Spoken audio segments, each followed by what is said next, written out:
Hey, Salim Omar here, and I wanted to shoot this video before I head out to the airport. We are heading to New Jersey, helping my daughter move residence. She goes to school in Albany, so we're kind of leaving in shortly in about an hour.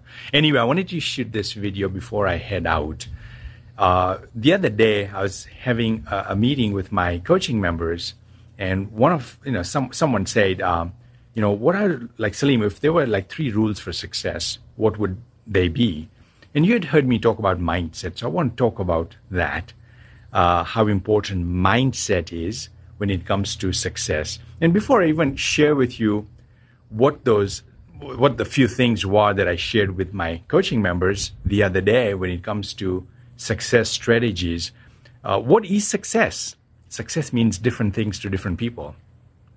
Success is living the life that we want, building a practice, the type of practice that we desire, and living the life we want, having the level of happiness we want, the family, and so forth. So many things play into success. But if you don't have your practice running the way you want it to be, and if it's stressful, and if that's what's on your mind, it's going to affect everything else. It's going to affect your lifestyle. And so I'm going to give you 3 things that I've observed that get in the way of enjoying the level of success you want.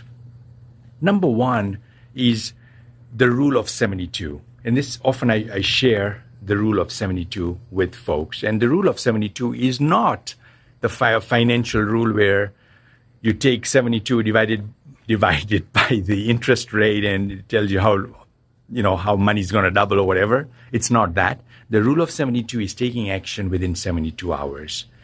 The best ideas, the best strategies are no good if they're not implemented and if you don't take action.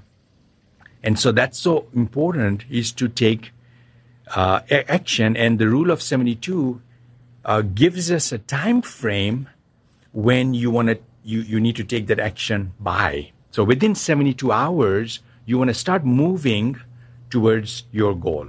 So if you set a goal of doing something or a project, you don't have to accomplish it within 72 hours. You simply want to move one step forward towards accomplishing it. And that's what the rule of 72 is. I created it many years back from necessity. I was attending events and I was reading books. I was motivated. I was driven. And I wasn't getting anywhere. I'm like, what's going on here? I'm studying, I'm reading, I'm watching, the most successful people. And what I was doing is, it was all intellectual entertainment. I was feeling good in the moment, but I wasn't getting the results that I wanted. And that kind of forced me to create this rule of 72. And for the last 15 years or so, not only have I implemented it in my own businesses, but I've been teaching CPA firm owners, and it's made an impact for them, for those that have, that stick to it. So the rule of 72 is within 72 hours, you wanna take action. The second thing that gets in the way of success for most practitioners, and I've written this down to make sure I don't miss anything here, is the shiny object syndrome. The shiny object syndrome is moving from one thing to another, never doing a deeper dive into really getting, rolling up your sleeves and understanding a strategy and implementing that strategy.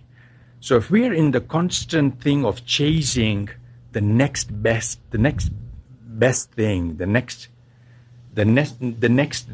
shiny thing that's going to help us, that's going to be a lot of time and energy that you're going to spend away from getting deeper and doing what you need to be doing, right? So you got to watch for the shiny object syndrome, where you're not chasing stuff from one webinar to another, one book to another. And I've almost become hesitant in giving out names of books as much as I used to, to practice owners because they feel that is the solution, and they'll start reading this book and they'll get into the first chapter and they're like, all right, it's okay. And then something else will come and then they're on to another book and then they're on to something else. And now it's like this chasing, you're constantly chasing what else is there. And that, it doesn't mean that you don't grow and you don't learn and you don't seek new things, but not at the expense of investing and doing the deeper dive with what you need to do, right? So first thing I said was 72 hours, the rule of 72. Second thing was the shiny object syndrome that you want to watch for when it comes to attaining success. And then the third thing is focused work. It is focused work. It is doing the work and being focused on it, not being distracted, not trying to do so many different things while you're doing the work, not checking emails or social media or whatever, right? I mean, focused work means you've got to give all your attention to what you're doing, because your best ideas, your genius is going to come when you give it that attention, right? I'll give you a personal example. I am rebranding my CPA firm, Straight Talk CPAs.